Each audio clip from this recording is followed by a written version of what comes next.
예, 오늘은 빈방이 있습니까? 라는 제목으로 말씀을 나누도록 하겠습니다. 어, 저는 2부 때 많이 오시라고 1부 때 백신 안 맞은 사람들은 1부 때 오라니까 웬걸 1부가 훨씬 더 많이 왔어요. 우리 2부 때가 오히려 인원이 적게 오시고, 그래서 1부 때도 세례식을 오늘 5분이 세례를 받는데 3분이 세례를 받았습니다 이미. 그래서 이렇게 예배가 진행되고 있는데요. 여러분, 연말 시즌이 되면, 또 성탄절 시즌이 되면 오히려 많은 사람들의 마음에는 여유가 있기보다는 무언가에 많이 분주한 것 같습니다. 굉장히 바빠요.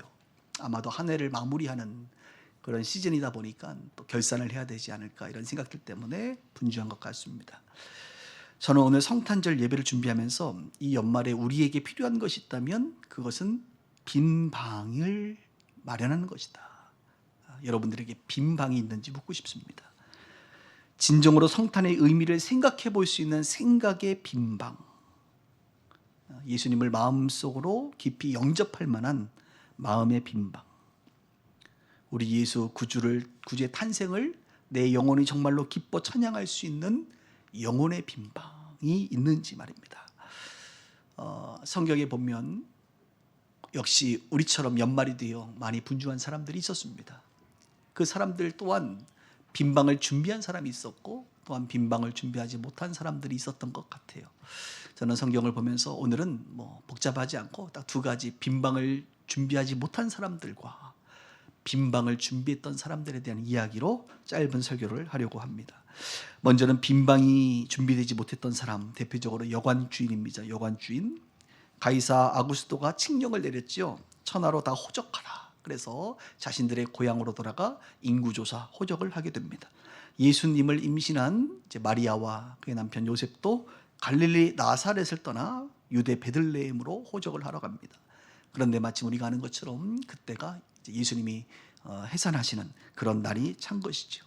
그래서 그 부부는 당연히 베들레헴에 자기 주거지가 없기 때문에 이제 여관을 가게 됩니다.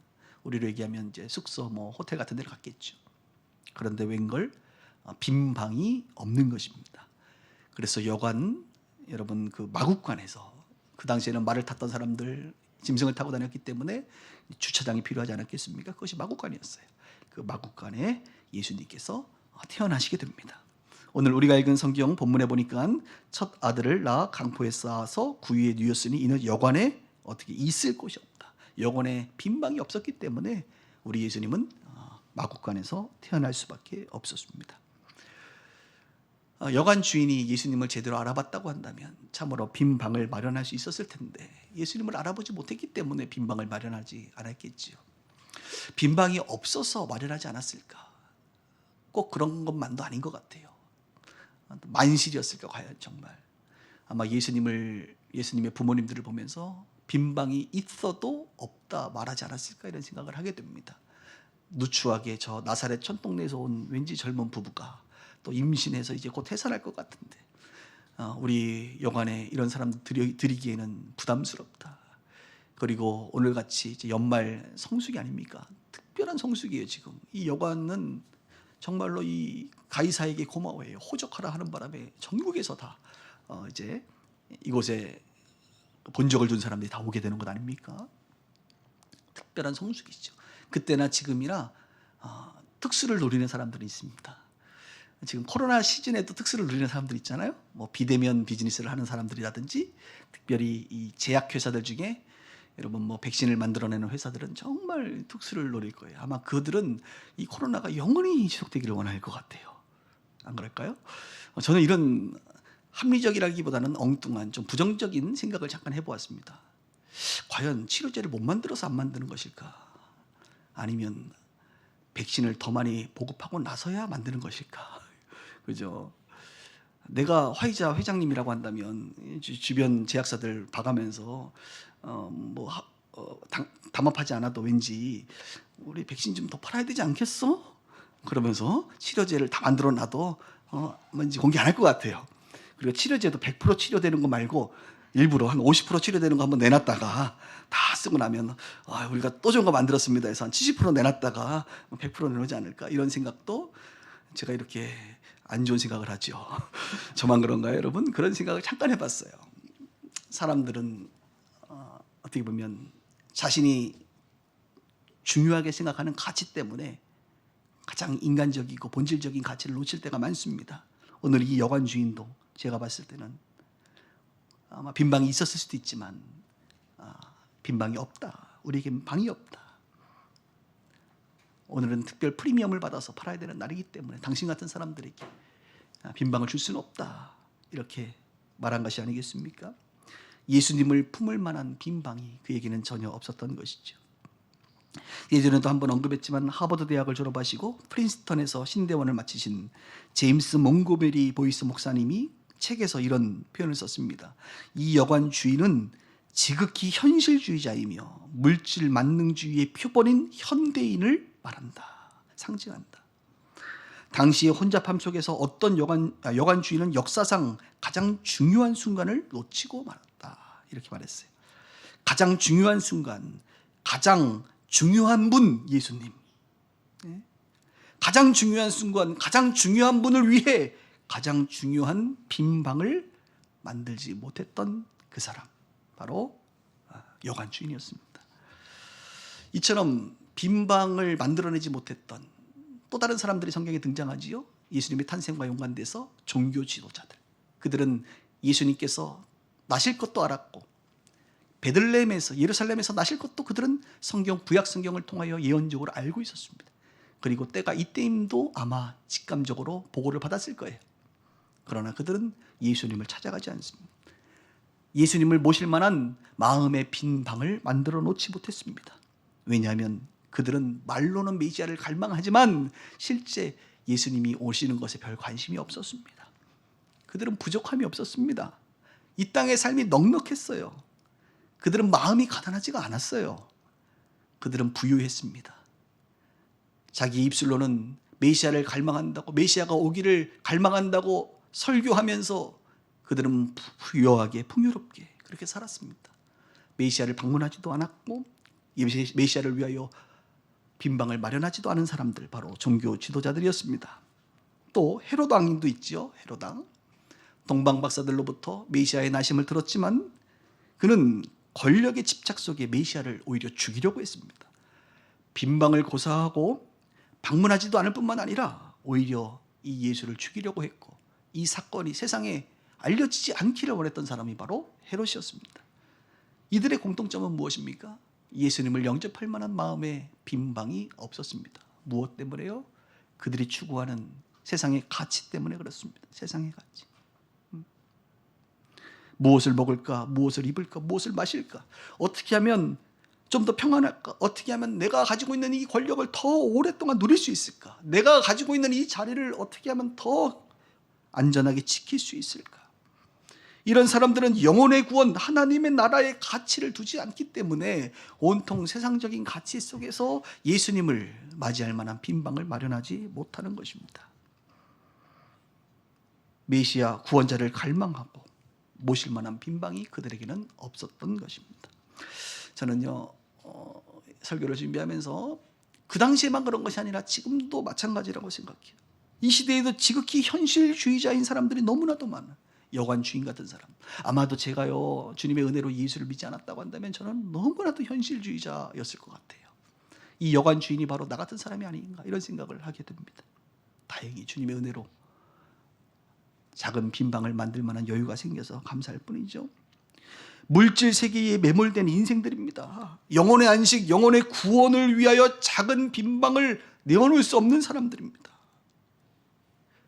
사랑하는 여러분, 너무 이 세상 물질 세계에 매몰되지 않기를 주님의 이름으로 축복합니다. 언제나 영혼의 빈방을 남겨놓을 수 있기를 바랍니다. 주님을 영접할 수 있는 그 빈방, 주님의 은혜와 사랑과 축복을 받을 수 있는 그 빈방, 다시 오실 예수님을 맞이할 수 있는 그 빈방을 여러분들 인생 가운데 늘 마련했으면 좋겠어요. 오늘 플룻 연주했던 우리 송솔나무 연주자님 한 번은 제 집에 초대를 받아서 간 적이 있어요. 갔는데 이제 집을 소개를 해주더라고요. 집이 보니 고생해서 이렇게 건축을 직접 했더라고요. 그래서 야, 참 좋다. 용산에 있는 어느 동네 사시는데 참 집 좋다. 주님의 은혜로 싸게 땅을 사가지고 건물을 올렸더니 갑자기 집값이 폭등해가지고 지금은 굉장히 좋아졌다고 특별한 부러운 은혜를 얘기하더라고요. 그런데 1층을 딱 문 열고 들어갔는데 첫 번째 저에게 소개하는 것은 뭐냐면, 목사님 이 방이 뭔지 아세요? 그래서 뭐 어떻게 알아? 얘기해 줘야지. 뭔데요? 선교사님들을 위한 게스트하우스입니다. 그 얘기를 듣는 순간 저는 어떤 생각을 했겠어요? 현실주의자 장 목사님은 선교사들에게 안 오고 싶을 것 같은데. 여러분, 제가 선교사면 남의 사적 공간인 집에 게스트하우스 만들면 갈 것 같아요, 여러분? 난 안 갈 것 같아. 우리처럼 알지도 못하고 만나지도 않고 연락도 안 하는 저기 게스트하우스를 만들어줘야 편하게 다니지. 그렇지 않겠어요? 그리고 또 그 얘기를 딱 듣는 순간 내 마음 가운데 1년 365일 중에 며칠이나 쓸까 여기를 사람들이? 며칠 쓸 것 같아요? 별로 안 쓸 것 같아요. 한 30일이나 쓸까? 한 달이나 쓰임 받을까? 이런 세상적인 생각이 확 올라오는 거예요. 그런데 여러분, 이런 순수한 성도들이 굉장히 많습니다. 의외로 많은 성도님들이 자신의 집의 한 켠을 선교사님들이나 목사님이나, 그래서 가끔 저한테 지방에 오면, 목사님 저희 집으로 오세요. 저희가 게스트하우스 만들었어요. 제가 몇 번 속아서 가봤거든. 그렇게 이렇게 침대가 나이스하지 않아요. 여러분, 화장실 가는 거 불편합니다. 자꾸 눈치 보이고. 그냥 요즘에 5만 원이면 호텔 좋은 데 쓰는데 그냥 호텔 가지. 그런데 여러분, 그거 내가 발견했어요. 효율성으로 보면 그렇게 나이스하지 않지만 이들의 마음의 중심이 보이는 거예요. 너무 귀한 거예요. 아까 그 송집사님도 1층에 게스트하우스를 만들어 놓은 게 며칠이나 쓰이겠습니다만 모르겠어요. 그분의 마음의 중심이 있잖아. 그 마음의 중심이 선교사님들이나 목사님들 여기서 주무시고 가세요. 왜 내 집 냅두고 내가 자꾸 가겠어요? 그러나 그런 마음의 중심이 보이는 거예요. 그 빈방을 만들어 놓은 거예요. 얼마나 귀해요, 여러분. 이번에도 제가 제주도 갔더니 우리 제주교회 공동체 식구가 펜션 운영하시거든요. 목사님 3박 4일 동안 이곳에서 쉬세요. 그럼 이제 제가 궁금하죠. 무료인가 아닌가 얘기를 해줘야 되잖아요. 근데 해주더라고. 무료로 쓰세요. 너무 기쁜 거예요. 근데 제 마음은 너무 좋은 곳이어서 사실 써보니까 3박 4일 다 있고 싶을 정도였는데 예상치 못하게 이틀만 있고 이틀은 내가 원하는 데가 있거든. 거기 가야지. 이렇게 해서 예약을 해놓은 거예요, 제가. 근데 그들의 마음의 중심이라는 게 여러분 얼마나 귀해요. 목사님이 오신다고, 선교사님들이 오신다고 이 빈방을 마련해 놓은 그 마음의 중심. 하나님 나라는 때로는 효율성을 뛰어넘는 일입니다, 여러분. 한 영혼이 천하보다 귀하다? 이건 효율성으로 따졌을 때는 말이 안 되는 이야기예요. 한 영혼이 근데 천하보다 귀한 것이 하나님의 시각이거든. 365일 중에 열흘만 쓰여도 그것이 귀할 수 있거든요. 그래서 제가 우리 송집사님이나 우리 제주도 식구들이나 그런 성도들을 바라볼 때 이 효율성으로 자꾸 계산하고 있는 우리 육적인 모습이 아니라 너무 귀한 거예요. 영적으로 보면 너무 귀한 거예요. 그들의 마음의 중심이 하나님을 향하고 있구나. 인생의 빈방을 마련해 놓고 있구나. 저는 우리 빛과 소금의 교회가 그런 교회가 되길 주님의 이름으로 축복합니다. 효율성으로 움직이는 것이 아니라 주님의 마음을 따라 움직일 수 있는 교회. 이 성탄절을 맞이해서 여러분들의 마음에 주님을 모실 수 있는, 주의 나라에 힘쓸 수 있는 그런 빈방을 늘 마련할 수 있는 넉넉함, 그 은혜가 우리 가운데 있기를 주님의 이름으로 축복합니다. 또 빈방이 없는 사람들도 있지만 빈방을 마련한 사람이 있죠. 바로 목자들입니다. 이 아기 예수님이 이제 말구유에서 태어났는데 천사들이 양 지키는 목자들에게 찾아가서 나타났잖아요. 그리고 예수님의 탄생 소식을 전합니다. 오늘 다윗의 동네에 너희를 위하여 구주가 나셨다. 오늘 다윗의 동네에 너희를 위하여, 양 지키는 자들이 놀랬을 거예요. 너희를 위하여, 다른 사람이 아니라, 물론 온 인류를 위한 예수님의 탄생이지만 오늘 너희들도 그것에 해당된다. 너희를 위하여 구주가 나셨다. 오늘 여러분들을 위해서 구주가 나신 줄 믿습니다. 그 예수님이 태어났다 말을 하니까 그들이 그 소식을 듣고 즉각적으로 반응을 해요. 성경에 보면 이제 가서 보자, 빨리 가서 찾아서 영광을 돌린다, 이런 표현들이 막 나와요. 목자들은 예수님을 보기 위해 달려갔습니다. 예수님 있는 곳으로 달려갔어요. 반대로 여관 주인은 예수님이 옆에 있음에도 불구하고 쳐다도 안 봤습니다. 너무나도 다른 모습이죠. 목자들에게는 마땅히 메시아 구원자를 맞이할 마음의 빈방이 있었던 것입니다. 영혼의 빈방이 있었던 것입니다. 너희를 위한 구주, 우리에겐 구주가 필요하다. 그 마음에 영혼의 빈방이 있기에 그들은 뛰어간 것이죠. 그런데 이 목자들은 사실 사회 계층상으로 봤을 때는 천하고 낮고 법정의 증인도 채택이 안 될 정도로 조롱거리가 되는 인생들이었습니다. 언제나 사람은 사람을 차별하지만 하나님은 사람을 차별하지 않으시기 때문에 이런 낮은 사람에게나 혹은 동방박사나 헤롯 왕 높은 사람에게도 우리 주님은 이 소식을 모두에게 전하고 싶으신 분이시죠. 이 목자들이 예수님께 찾아가 드릴 수 있는 것은 아무것도 그들에게는 없어요. 단지 마음을 다하여 예수님의 탄생을 기뻐하고 찬양하고 박수하고 엎드려 절한 것이겠지요. 빈방을 또 마련한 사람이 동방박사 아닙니까? 동방박사. 이 사람들은 사회적으로 보면 높은 위치에 있는 사람들입니다. 페르시아에 영향력 있는 사람들이었습니다. 그런데 이들은 전문 지식을 갖고 높은 위치에 있는 사람들이었지만 여전히 여러분 메시아에 대한 자기 만족에 빠지지 않는 겸손함을 가지고 있었어요. 높은 위치에 있는 사람들이 자기 만족에 빠지지 않는 겸손함을 갖는다는 것은 굉장히 어려운 일이에요. 저는 그래서 이 세상에서 높은 사람들을 바라볼 때 특히 겸손한 분들을 보면 자기 만족에 빠지지 않고 들으려고 하는, 경청하려고 하는 겸손함과 고집이 아닌 태도의 변화와 수용성을 가진 분들을 보면 그것이 어떤 학자든 정치인이든 경제인이든과 상관없이 너무나도 존경스러워요. 너무나도. 대부분의 사람들은 높은 위치에 있으면 자기만의 인식체계와 고집과 아집과 판단과 교만함이 묻어나거든요.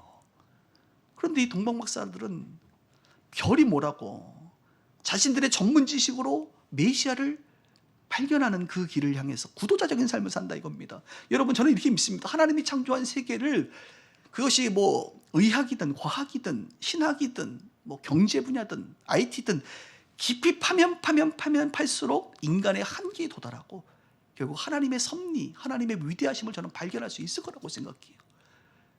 천체와 우주를 연구하는 사람들이 파고 파면 인간의 한계와 하나님의 창조와 위대함을 저는 발견할 수 있을 거라고 저는 생각합니다. 인간에 대한 이해, 심리학, 인간에 대한 이해를 파고 파면 인간의 한계와 하나님의 놀라운 섭리를 저는 발견할 수 있을 거라고 생각해요. 이 동방박사들이 그런 사람들이 아니었을까? 자신들이 알고 있는 천문학의 그 위대함을 연구하다 보니 진리에 이르기까지 하는, 그래서 그 별을 따라 예수님께로 오고, 그리고 그들이 한 것은 뭐죠? 준비된 마음이 준비된 마음. 그러니까 우리는요, 사실 이 목자들과 같이도 물론 주님을 경배해야 되지만 이 동방박사들의 모델을 봐야 돼요. 준비된 마음으로 진리를 찾아 따라와서 엎드려 경배하고. 이 세상의 높은 사람들이 아기에게 여러분 엎드렸다고 생각해 말이 됩니까? 응애하고 있는 아기에게 엎드려 절한다는 게 말이 되냐고. 이게 엎드려 절했을 뿐만 아니라 자신들이 준비한 뭡니까? 보배합을 열어 황금과 유향과 모략을 드릴 수 있다는 것. 그래서 진정한 예배는 경배와 드림이라고 하는 것으로 그렇죠? 완성되는 것 아닙니까? 이들은 마음의 빈 방을 모셨을 뿐만 아니라 제가 보기에 이 빈 방 안에 선물을 가득 채워버린 사람들이다, 이런 생각이 들게 되는 겁니다. 사랑하는 여러분, 여러분들은 빈 방을 마련하셨습니까? 목자들처럼 사회적인 위치가 낮은 사람이든 동방박사들처럼 사회적 위치가 높은 사람이든 상관이 없어요. 목자들처럼 일상의 삶을 살아가고 있는, 직업 가운데 살아가고 있는 사람이든 아니면 동방박사들처럼 진지하게 진리를 찾아 몸부림치는 사람이든 상관이 없어요. 누구든 빈방을 마련할 수가 있습니다. 우리를 위한 구원의 소식이 들려질 때 우리는 기꺼이 달려갈 수 있는가? 저는 목자들이 달려오는 것도 위대하다고 보고, 동방박사들이 수백 킬로를, 그때야 차가 있었어요, 마차가 있었어요, 다 걸어오거나 짐승 타고 오는 건데 그 먼 길을 왔다는 것 자체가 너무나도 위대한 일이다. 그것은 그들의 마음에 정말 진리를 모시고자 하는 빈방이 마련되지 않고는 있을 수 없는 일이다 라고 생각을 하는 것이죠. 그런 의미에서 오늘 이 자리에 오신 여러분들은 참 복받은 사람들이고 여러분들을 격려하고 싶어요. 여러분들 마음에 이 성탄절날 아마 TV에 뭐가 하는지 모르겠지만 재밌는 거 분명 할 거라고 봅니다. 그죠? 오늘 뭐 다른 거 하고 싶을 수 있어요. 어제 다른 거 하고 싶을 수 있어요. 그러나 오늘 마음을 준비하여 동방 박사들처럼 우리의 시간과 에너지를 쏟아 이곳에 발걸음을 옮겼다는 것은 여러분들 안에 빈 방을 마련했다는 증거가 아닌가 이런 생각을 하게 되는 것입니다. 특별히 또한 이렇게 코로나 때문에 주일날 오지 못했던 분들이 그래도 성탄절인데 오늘은 교회 가야지. 이게 바로 빈 방을 마련한 거예요. 맞잖아요. 특별하게 생각한 거 아닙니까? 빈 방을 마련하여 오늘 예배 오시고 또 영상으로 예배 드리시는 우리 성도님들 격려하고 축복합니다. 예, 이제 말씀을 오늘은 좀 짧게 해야 돼서요. 이제 말씀을 정리하려고 하는데 제가 성탄절 말씀을 준비하면서 또 하나 느껴지는 것은 하나님의 열심이 느껴져요. 열심. 어떤 열심이냐? 예수님의 탄생, 이 기쁜 소식을 알리고자 하시는 하나님의 열정과 심정이 막 느껴져요. 이 하나님을 주인으로 모시는 천사들이 이 열심 있는 주인 때문에 꽤나 바빴구나 이런 생각을 제가 하는 거예요. 예수의 어머니 마리아에게 나타나서 아들을 낳는 이름을 예수라라. 너희의 죄를 구원할 자다라고 하는 이 아들에 대한 소식을 천사들을 통해서 알려주고, 그죠? 요셉에게 꿈을 통해서 알려주고, 하나님 바쁘셔 보니까 목자들에게 나타나가지고 천사들이 야, 봐봐, 지금 저기 다윗의 동네에 메시아가 나타났어. 너희를 위한 구주가 나타나서 가봐야 되지 않겠니? 빨리 가봐. 천사들 바빠. 예? 별도 좀 특별한 별 우리 주님이 특별하게 만드셔가지고 동방박사들이 딱 봐도 뭔가 다름을 느끼게끔 특별한 별을 그죠? 만들어가지고 인도하시는 그 먼 곳에서부터 그들을 이끌어가는 선한 목자가 마치 양을 이끌듯이 그들을 쭉 이끌어가가지고 베들레헴까지 이끌어가는 모습. 거기서 끝나는 것이 아니라 거의 한 1년 정도 지났을까요? 성전에 아기를 안고 갈 때에 그 메시아를 갈망하는 사람들에게 이 메시아를 보여주고 싶으셔서 우리 하나님이 시므온이라든지 안나라든지 이런 사람들에게 그 예수를 볼 수 있는 기회를 주시고 비껴갈 수도 있는데 굳이 보게 하시고 내가 메시아를 만났다. 이 메시아를 찬양하게 하는 이런 모습들을 보면요. 우리 하나님이 예수를 이 땅에 보내고 이 사실을 얼마나 알리고 싶어 하시는지를 느끼게 되는 거예요. 그래서 기도하면서 제가 아까 3가지 얘기했는데 우리 북한 땅에도 이 소식을 얼마나 알리고 싶으실까 우리 하나님이. 특별히 난민촌 참 힘든 곳이잖아요. 그곳이 얼마나 하나님이 이 소식을 알리고 싶으실까. 또 코로나로 고통받는 그런 환자들에게 죽음의 문턱에서 고통받는 사람들에게 우리 하나님이 이 소식을 얼마나 알리고 싶으실까. 제가 어제 좀 부끄러웠던 일이 좀 있었어요. 우리 교육자들하고 어제는 이제 오늘 달란트 시장을 하기 때문에 야근하는 날이라 저녁을 먹고 또 금요 집회도 해야 되니까 저녁 먹으러 갔는데 웬걸 여기 에비뉴 거리에서 제가 아는 목사님인데 여기 옆에 있는 교회 목사님이신데 남자분들 4-5명이 나와가지고 그냥 기타나 가지고 광장을 향해서 찬송을 이 성탄 찬송을 막 부르는데 이 노래 잘하시더라고. 잘하셔서 근데 제가 가면서 목사님 멋있어요. 그런데 내 마음 가운데 넌 뭐 하고 있냐? 이런 마음이 확 올라오는 거예요. 순간 엄청 어제 추웠거든요. 뭐 제가 아니어도 어쨌든 누군가 하면 되잖아요, 그죠? 하는데 너무 기쁜 거예요. 내가 너무 기뻐. 이 소식을 어떻게든 이분들이 전하고 싶어서 성탄절 이브 날이니까 한다고 누가 욕 안 할 거 아닙니까? 이 날은 그러려니 하고 넘어가는 날이잖아. 막 찬양을 하는데 내 마음이 너무 기쁜 거예요. 하나님 마음이 그럴 것 같아요. 마귀는 이걸 막으려고 하겠죠. 예수가 아니다, 산타다. 제가 오늘 아침에 밑에 김밥 전국 가서 김밥 시켰더니 우리 아주머니가 목사님 안녕하세요. 날씨 춥지요? 그래서 날씨 춥네요. 막 말면서 저한테 그러는 거야. 목사님 그런데 우리 딸이요 이걸 질문하더라고요. 그래서 뭐요? 그랬더니 산타클로스는 어느 나라 사람이냐고. 그래서 제가 여러분 산타클로스는 어느 나라 사람이 아시는 분 계시나요? 제가 나 모르겠는데 나 스위스인가? 그래서 내가 교회를 다녀야지 왜 산타크로스에 관심 있나? 세상은 온통 산타크로스에 관심 있는 거야. 김밥을 먹으면서. 그래서 내가 자기도 어렸을 때 나도 어렸을 때 교회 갔는데 교회 갔으면 재밌었는데 내가 한마디 했지. 이제 오실 때가 됐죠. 오셔야죠. 이제 그랬는데 저는 항상 모두가 친하게 지내니까 뭘 먹었는지 궁금하십니까? 치즈김밥이죠. 지난번에 얘기한 것처럼. 그래서 이번에도 치즈를 하나 추가했냐고요? 당연하죠. 치즈를 2개 넣어서 당연히 먹었습니다. 저는 항상 예배 전에 항상 치즈김밥을 먹고 설교를 해야 은혜가 됩니다. 그런데 세상은 끊임없이 예수를 산타로 대체하려고 하는 거예요. 이 망이놈들은. 그죠? 어린 양 예수를 루돌프로 대체하고 교회에 오는 것이 중요한 것이 아니라 크리스마스 때는 연인들과 함께 크리스마스 트리를 보러 가야지 왜 교회 가서 앉아 있느냐 이렇게 계속 왜곡시키고 이 소식을 못 듣게 하는 거란 말이에요. 근데 하나님은 그게 아니에요. 이 소식을 전하고 싶으신 거예요. 여러분 우리가 하나님의 대사들이 아닙니까? 이 하나님의 기쁜 소식을 전할 수 있는 이 주님의 마음을 우리가 온전히 소유할 수 있기를 주님의 이름으로 축복하는 것입니다. 여러분에게 빈방이 있습니까? 빈방? 산타클로스 맞이할 빈방 말고 화려한 트리와 네온 사인 특별한 선물과 추억을 담을 오늘의 빈방 말고 나를 위해 태어나신 예수님을 위한 빈방, 나와 인류를 구원하시기 위해 하늘 보좌 버리고 이 땅에 오신 그 예수님을 위한 빈방, 그리고 언젠가는 모르겠지만 다시 오시게 될 그 예수님을 위하여 넉넉하게 마련할 수 있는 그 빈방, 여러분에게는 이 빈방이 있습니까? 기도하겠습니다.